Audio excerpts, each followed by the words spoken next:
Hello, good afternoon student. Myself Khushbu Shah. Last time આપણે engineering mechanics સબ્જેક્ટમાં chapter number 6 simple machine start કર્યું હતું. એમાં આપણે ફર્સ્ટ ડેફિનેશન સિમ્પલ મશીનની, કમ્પાઉન્ડ મશીનની, ધેન ઇક્વેશન સિમ્પલ મશીનના ઇક્વેશન જોયા. પછી આપણે બે એક્ઝામ્પલ એના જોયા હતા. તો આપણે ફરીથી એકવાર એક્ઝામ્પલના જે ઇક્વેશન છે એ રિપીટ કરીએ. ફર્સ્ટ આપણે ઇક્વેશન જોયું હતું મિકેનિકલ એડવાન્ટેજ, એટલે કે ગુજરાતીમાં કહેવાય યાંત્રિક ફાયદો. મિકેનિકલ એડવાન્ટેજનું ઇક્વેશન છે load lift upon effort required. Okay, એટલે કે જેટલું વજન છે એ વજનને લિફ્ટ કરવા માટે, એને ઉચકવા માટે કેટલા પ્રયત્ન બળની જરૂર પડે છે એ બંનેના ગુણોત્તરને શું કહેવામાં આવે છે? યાંત્રિક ફાયદો, એટલે કે મિકેનિકલ એડવાન્ટેજ. તો મિકેનિકલ એડવાન્ટેજ MA = W/P, કે જે લાસ્ટ ટાઈમ આપણે જોઈ ગયા છીએ. ઓકે, ધેન VR વેલોસિટી રેશિયોનું ઇક્વેશન છે Y/X, અને એફિશિયન્સીનું ઇક્વેશન છે MA/VR × 100. ઓકે, એફિશિયન્સી એટલે કે કાર્યદક્ષતા, એટલે કે યાંત્રિક ફાયદો છેદમાં વેગ ગુણોત્તર ગુણ્યા 100 એ ઇક્વેશન છે કાર્યદક્ષતાનું. ક્લિયર? તો આપણે આ ત્રણેય ઇક્વેશનના એક્ઝામ્પલ લાસ્ટ ટાઈમ આપણે જોઈ ગયા છીએ. તો હવે આગળ આપણે બીજા પણ ઇક્વેશન જોયા હતા, effort lost in friction, friction load, એ બધા ઇક્વેશન આપણે જોયા હતા, પણ એના એક્ઝામ્પલ સોલ્વ કરેલા નથી. તો આજના લેક્ચરમાં આપણે એ બધા જ ઇક્વેશનનો જે એક્ઝામ્પલમાં યુઝ થાય છે એ એક્ઝામ્પલને સોલ્વ કરશું. ઓકે, ચલો સ્ટાર્ટ કરીએ. Example 3. In a machine whose velocity ratio is 6 and which lifts the load of 100 Newton with an effort of 20 Newton. આપણને વેલોસિટી રેશિયો એક્ઝામ્પલમાં આપેલો છે 6 છે, which lifts the load of 100 Newton with an effort of 20 Newton. એટલે કે 100 ન્યૂટનના વજનને ઉચકવા માટે 20 newton પ્રયત્ન બળની જરૂર પડે છે, અને મશીનનો વેલોસિટી રેશિયો 6 છે, એટલે કે વેગ ગુણોત્તર 6 છે. ઓકે, આપણને શું ફાઇન્ડ કરવાનું કીધું છે? તો find efficiency of machine, ideal effort, effort lost in friction, ideal load and frictional load. Okay student, આ બધા જ જે આપણને ફાઇન્ડ કરવાના કીધા છે એફિશિયન્સી ઓફ મશીન, એ બધાના ઇક્વેશનો આપણે લાસ્ટ લેક્ચરમાં જોઈ ગયા છીએ. તો ચલો 1 by 1 એને સોલ્વ કરશું આપણે. તો યાદ રાખો કે વેલોસિટી રેશિયો કેટલો આપેલો છે આપણને? 6. એન્ડ W કેટલો આપેલો છે અહીંયા આપણને? વજન 100 ન્યૂટન, એન્ડ એફર્ટ કેટલો આપેલો છે? 20 ન્યૂટન. ક્લિયર? તો ચલો હવે ફાઇન્ડ કરીએ. Here VR = 6, W = 100 Newton and P = 20 Newton. Clear? First, mechanical advantage. MA = W/P. W અહીંયા આપણને આપેલો છે 100 ન્યૂટન, અને એફર્ટ P આપણને આપેલો છે 20. ઓકે, તો 100/20 = 5. મિકેનિકલ એડવાન્ટેજ આપણને મળે છે 5. Now efficiency of machine. Efficiency of machine μ = MA/VR. MA આપણે ફાઇન્ડ કર્યો છે 5, અને VR આપણને મળ્યો છે 6. ઓકે, ધેન 0.8333 શું મળે છે આપણને efficiency of machine. Clear? Then so efficiency of machine is 83.33. Efficiency હંમેશા શેમાં હોય છે? પર્સન્ટેજમાં હોય છે. Clear? So efficiency of machine is = 83.33%. Student, તમને થશે કે ફર્સ્ટ આપણે મિકેનિકલ એડવાન્ટેજ કેમ ફાઇન્ડ કર્યું? કેમ કે આપણને efficiency of machine first find કરવાનું શું કીધું છે? Efficiency of machine. હવે એફિશિયન્સીનું ઇક્વેશન શું છે આપણી પાસે? તો કે MA/VR × 100, અને જો આપણે × 100 ન કરીએ તો જે ફાઇનલ આન્સર આપણને મળે છે એને × 100 કરી નાખવાનું છે. સમજાય છે સ્ટુડન્ટ? સો આપણે MA/VR મીન્સ 5/6 આન્સર આપણને શું મળ્યો છે અહીંયા? 0.8333. ક્લિયર? અને એફિશિયન્સી હંમેશા શેમાં હોય છે? પર્સન્ટેજમાં હોય છે. તો આપણે ઇક્વેશનમાં × 100 નથી મૂકતા, તો ફાઇનલ આન્સરમાં શું કરવાનું છે? × 100 કરીને આન્સર મૂકવાનો છે. ક્લિયર? માટે અહીંયા આપણને આન્સર મળશે એફિશિયન્સી ઓફ મશીનનો 83.33%. Okay, then effort lost in friction. Effort lost in friction PF = એટલે કે વ્યય થયેલ પ્રયત્ન બળ, ઘર્ષણમાં વ્યય થયેલ પ્રયત્ન બળ. PF = ઇક્વેશન છે P - W/VR. આપણે લાસ્ટ લેક્ચરમાં આ ઇક્વેશન જોઈ ગયા છીએ. Okay, so PF is equal to P minus W upon VR. P આપણને એક્ઝામ્પલમાં આપેલો છે, એફર્ટ કેટલો આપણને આપેલો છે 20, દેન લોડ આપેલો છે 100 અને વીઆર પણ આપેલો છે કેટલો છે 6. Okay, so 20 minus 100 upon 6 is equal two 3.33 newton. તો આપણને અહીંયા પીએફનો આન્સર મળે છે 3.33 ન્યૂટન. ક્લિયર? દેન ફ્રિક્શનલ લોડ એટલે કે ઘર્ષણ ભાર. તો ઘર્ષણ ભારનું આપણી પાસે સૂત્ર છે WF is equal to P into VR minus W. P આપણી પાસે છે 20 into velocity ratio 6 minus W 100. Clear? So 20 into 6 minus 100 is equal to 20 newton. So frictional load WF આપણને મળે છે અહીંયા 20 ન્યૂટન અને PF મળે છે એટલે કે effort lost in friction 3.33 newton. Okay, ચલો પછી ideal effort. Ideal effort P0 is equal to equation છે W અપોન VR. W આપણી પાસે છે 100, VR છે 6. So 100 upon 6 is equal to 16.67 newton. તો આઈડિયલ એફર્ટ મળે છે આપણને P0 is equal to 16.67 newton. Clear? Then ideal load. Ideal load W0 is equal to P into VR. P આપણી પાસે છે 20 and VR 6. So 20 into 6. W0 is equal to 120 newton. Clear student? So આપણને એક્ઝામ્પલમાં ideal effort, ideal load, ideal effort 16.67 newton, ideal load 120 newton, frictional load 20 newton, effort lost in friction 3.33 Newton and efficiency of machine 83.33 Newton.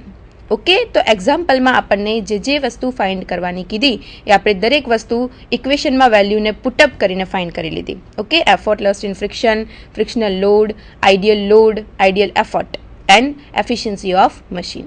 Clear? ચલો next example જોઈએ.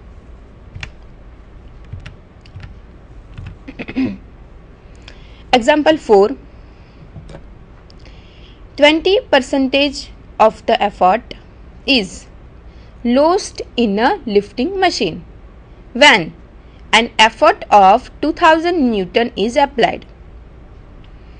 The velocity ratio of the machine is 20. Calculate the load lifted by the machine and the efficiency of the machine. આપણને અહીંયા એક્ઝામ્પલમાં 20% of the effort is lost in a lifting machine. Lifting મશીનમાં કેટલા એફર્ટનું loss થાય છે? 20% of the effort. Okay, એટલે કે જે આપણને અહીંયા એફર્ટ આપેલો છે એના 20% જેટલું એફર્ટ જે છે એ શું થાય છે? લોસ્ટ થાય છે. લોસ્ટ તો ગમે તેના રીતે થઈ શકે, ફ્રિક્શનના કારણે પણ લોસ્ટ થતો હોય. Okay, when an effort of 2000 newton. અહીંયા આપણને એફર્ટ કેટલો આપેલો છે? 2000 ન્યૂટન આપેલો છે અને 2000 ન્યૂટનના કેટલા પર્સન્ટેજ? 20% જેટલો એફર્ટ શું થાય છે? લોસ્ટ થાય છે. ઓકે, અને વેલોસિટી રેશિયો મશીનનો અહીંયા આપણને આપેલો છે 20 અને આપણે શું ફાઇન્ડ કરવાનું છે? તો calculate the load lifted by the machine. આપણે કેટલો લોડ લિફ્ટ થાય છે એ અને એફિશિયન્સી ઓફ ધ મશીન, અને એફિશિયન્સી આપણે ફાઇન્ડ કરવાની છે. એટલે કે લોડ W અને એફિશિયન્સી એ બંને વસ્તુ આપણે ફાઇન્ડ કરવાની છે. ઓકે, ચલો એ સોલ્વ કરીએ. VR is equal to 20, P effort is equal to 2000 newton. Effort lost in friction. આપણને એક્ઝામ્પલમાં કેટલો એફર્ટ લોસ્ટ આપેલો છે? કે જેટલો એફર્ટ અહીંયા આપણને આપેલો છે, એફર્ટ કેટલો છે? 2000 ન્યૂટન. તો 2000 ન્યૂટનના 20% જેટલા એફર્ટ છે એ લોસ્ટ થાય છે. તો આપણે એને પહેલાં ફર્સ્ટ શું કરવું પડશે? કેલ્ક્યુલેટ કરવું પડશે કે કેટલું લોસ્ટ થાય છે. સો PF is equal to 20% of P, 20 upon 100 into 2000. Clear? Is equal two 400 newton. તો PF is equal two 400 newton, એટલે કે 400 ન્યૂટન જેટલો એફર્ટ જે છે એ લોસ થાય છે. So ideal effort P0 is equal to P minus PF. P આપણી પાસે છે effort 2000 newton minus effort lost in friction 400 is equal to આપણને આઈડિયલ એફર્ટ મળે છે 1600 ન્યૂટન. ક્લિયર? ફર્સ્ટ આપણે effort lost in friction find કર્યું છે, then ideal effort find કર્યું છે. Okay, now P0 is equal to W upon VR. So, W is equal to P0 into VR. Clear? Is equal to 1600. P0 આપણે find કર્યો ideal effort, એની value અહીંયા put up કરી 1600 into VR આપણને એક્ઝામ્પલમાં આપેલો છે 20 is equal to 32,000 newton load lifted. Okay student, આપણે શું ફાઇન્ડ કરવાનું હતું? લોડ W ફાઇન્ડ કરવાનો હતો. માટે આપણે ફર્સ્ટ શું ફાઇન્ડ કર્યું છે આમાં? ફર્સ્ટ આપણે PF ફાઇન્ડ કર્યું. PFનું જે વેલ્યુ જે છે એ કયા આપણે ઇક્વેશનમાં મૂક્યું? P0ના ઇક્વેશનમાં આપણે PFની વેલ્યુ પુટઅપ કરી, માટે આપણને આઈડિયલ એફર્ટ મળ્યો. અને આઈડિયલ એફર્ટના ઇક્વેશનમાં W અપોન VR, તો આપણને આઈડિયલ એફર્ટ આપણે ફાઇન્ડ કરી લીધો. VR તો આપણી પાસે છે જ તે, તો આપણને શેની વેલ્યુ મળી? Wની વેલ્યુ મળી. ઓકે, એટલે કે આપણે લોડ લિફ્ટેડ ફાઇન્ડ કરવાનો હતો, માટે આપણે ફર્સ્ટ શું ફાઇન્ડ કર્યું? Effort lost in friction, then ideal effort, અને આઈડિયલ એફર્ટના ઇક્વેશનમાં આઈડિયલ એફર્ટની વેલ્યુ પુટઅપ કરી અને VRની વેલ્યુ પુટઅપ કરી, માટે આપણને આન્સર મળ્યો છે લોડ લિફ્ટેડનો. So W is equal to 32,000 newton load lifted. Clear? Then efficiency. હવે આપણે એફિશિયન્સી ફાઇન્ડ કરવાની છે. તો efficiency is equal to MA upon VR into 100. First નીચેનું ઇક્વેશન જુઓ, કેમ કે આપણે એફિશિયન્સીના ઇક્વેશનમાં MA અપોન VR મીન્સ કે MA ફાઇન્ડ કરવાનું છે. આપણી પાસે VR એક્ઝામ્પલમાં છે 20, MA આપણે હવે ફાઇન્ડ કરવાનું છે. તો નીચેનું ઇક્વેશન છે એ જુઓ, MA is equal two W upon P. W આપણે ફાઇન્ડ કર્યો 32,000 એન્ડ એફર્ટ આપણી પાસે છે 2000. Okay, so 32,000 upon 2000 is equal two 16. So MA is equal two 16. તો એ વેલ્યુ આપણે એફિશિયન્સીના ઇક્વેશનમાં વેલ્યુને પુટઅપ કરીએ. સો 16 અપોન 20 ઇન્ટુ 100, માટે એફિશિયન્સી મળે છે અહીંયા આપણને 80%. Clear student?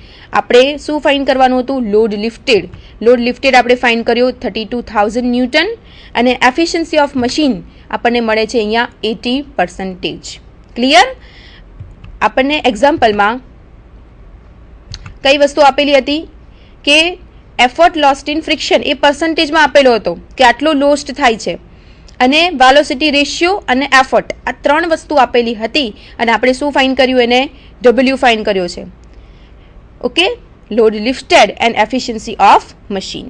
Clear student? એને આ રીતે સોલ્વ થાય છે કે first ideal effort, effort lost in friction અને આઈડિયલ એફર્ટના ઇક્વેશનમાં આઈડિયલ ઇફર્ટ અને વેલોસિટી રેશિયોની વેલ્યુ પુટઅપ કરો તો આપણને W મળે. કેમ કે આ જ ઇક્વેશનમાં વેલ્યુ પુટઅપ કરવાથી W આમાં ફાઇન્ડ કરી શકાશે, બાકી આ એક્ઝામ્પલની રીતે બીજું કોઈ પણ ઇક્વેશન આમાં સોલ્વ નહીં થાય. ક્લિયર? ચલો નેક્સ્ટ એક્ઝામ્પલ. નેક્સ્ટ એક્ઝામ્પલમાં આપણે લાસ્ટ એક્ઝામ્પલમાં efficiency is equal to MA upon VR into 100. MA જે છે એ આપણે 16 ફાઇન્ડ કર્યો છે, એ MA બરાબર W અપોન P. તો એ 32,000 જે વેલ્યુ જે છે એ આપણે કયા ઇક્વેશન ઉપરથી પુટઅપ કરી છે? કે જે આપણે લોડ લિફ્ટેડ ફાઇન્ડ કર્યો છે એ. ઓકે, એટલે કે 32,000 અને અપોન આપણને એક્ઝામ્પલમાં એફર્ટની વેલ્યુ તો આપેલી જ છે, એટલે કે 32,000 upon 2,000 is equal two 16. Clear? ચલો હવે આપણે ફર્સ્ટ જે મેથડ હતી કે મેં તમને ફર્સ્ટ લાસ્ટ લેક્ચરમાં કે ઇક્વેશન સોલ્વ કરાવડાવ્યા હતા. ઇક્વેશન એટલે કે efficiency, mechanical advantage, velocity ratio, ideal load, ideal effort, એ બધા આપણે ઇક્વેશન લાસ્ટ લેક્ચરમાં જોઈ ગયા. આ લેક્ચરમાં આપણે આ બે એક્ઝામ્પલમાં એનો યુઝ પણ જોયો કે આઈડિયલ એફર્ટને કેવી રીતે ફાઇન્ડ કરાય, આઈડિયલ લોડને, એફર્ટ લોસ્ટ ઇન ફ્રિક્શનને, ફ્રિક્શનલ લોડને. બરાબર? તો ફર્સ્ટ જે મેથડ જે સિમ્પલ મેથડ કે જેમાં ઇક્વેશનમાં જ ખાલી વેલ્યુ પુટઅપ કરવાની છે અને એનો આન્સર મેળવવાનો છે, તો એ મેથડ અહીંયા આપણે કમ્પ્લીટ કરીએ છીએ. હવે નેક્સ્ટ આપણે થિયરી સ્ટાર્ટ કરીએ છીએ. Reversible machine. if a machine is capable of doing some work in the reverse direction after the effort is removed is called reversible machine. શું કહે છે અહીંયા આપણને? રિવર્સિબલ મશીન એટલે કે પરિવર્તી યંત્ર. If a machine is capable of doing some work in a reverse direction, કે એવું મશીન કે જે રિવર્સ ડાયરેક્શનમાં કાંઈ પણ વર્ક કરવા માટે શું હોય? સક્ષમ હોય, કેપેબલ હોય. After the effort is removed એટલે કે જે મશીન ઉપરથી પ્રયત્ન બળને દૂર કરી લેવામાં આવે છે, એફોર્ટ એપ્લાય કરવાનો બંધ કરી દેવામાં આવે છે, છતાં પણ મશીન રિવર્સ ડાયરેક્શનમાં થોડું વર્ક કરવા માટે કેપેબલ હોય તો એ મશીનને શું કહેવામાં આવે છે? Reversible machine.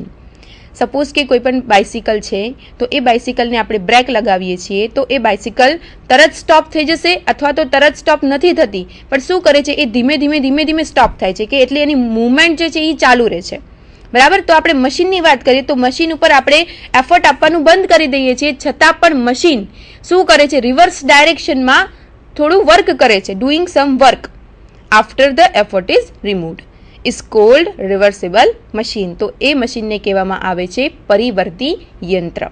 Okay. For reversible machine efficiency greater than or equal to 50%. અહીંયા જે પરિવર્તી યંત્ર છે એની એફિશિયન્સી, એની કાર્યક્ષમતા કેટલી હોય છે? 50% અથવા તો 50%થી વધારે હોય છે. Clear student? પરિવર્તી યંત્ર. નેક્સ્ટ આપણે જોઈએ નોન રિવર્સિબલ મશીન, અને એને બીજું પણ નામ કહેવામાં આવે છે self locking machine. Okay. If a machine is not capable of doing some work in the reverse direction after the effort is removed is called non reversible machine or self locking machine. Okay student, આપણે જે reversible મશીનની definition જોઈ એનાથી શું છે? Opposite છે કે if a machine is not capable, કે કોઈ પણ મશીન ઉપર એફર્ટને રિમૂવ કર્યા પછી, એફર્ટને બંધ કરી દીધા પછી આપવાનું, એ મશીન શું કરે છે? કે રિવર્સ ડિરેક્શનમાં કોઈ પણ વર્ક કરી શકતું નથી, એ કેપેબલ નથી. બરાબર. તો એ મશીનને શું કહેવામાં આવે છે? નોન રિવર્સિબલ મશીન, અપરિવર્તી યંત્ર અને self locking machine. Clear? So reversible machine and non reversible